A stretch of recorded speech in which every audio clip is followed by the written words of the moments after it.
Gothia Cup 2026. Tjena Marcus. Hej Johan, vad kul att se dig. Detsamma. Hur är läget? Det är bra tack. Hur är det själv? Allt är bra med mig också. Har du hört om Gothia Cup 2026? Ja, självklart. Jag ser verkligen fram emot den. Samma här. Gothia Cup är väldigt speciell. Ja, det är faktiskt världens största ungdomsturnering i fotboll. Precis. Turneringen är i Göteborg den 12 till 18 juli 2026.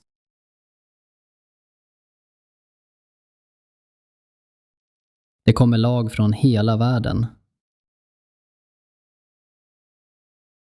Jag läste att omkring 2000 lag deltar. Och de kommer från mer än 80 länder. Det är imponerande. Verkligen. Det måste vara fantastiskt för spelarna. Ja, de får spela fotboll och träffa nya vänner.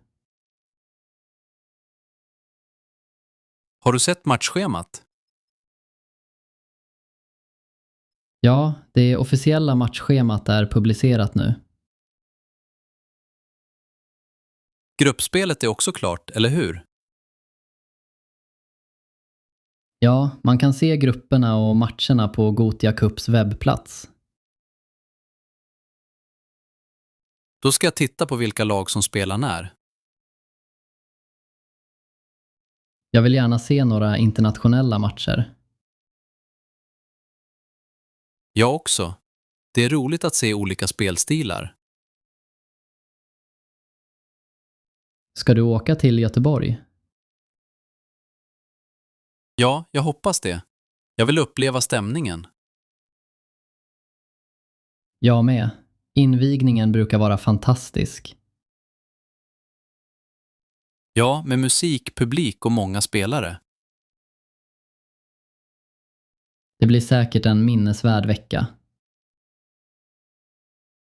Absolut. Jag längtar redan. Då kanske vi ses där. Det hoppas jag. Ha en bra dag Johan. Tack detsamma, Marcus. Hej då! Hej då!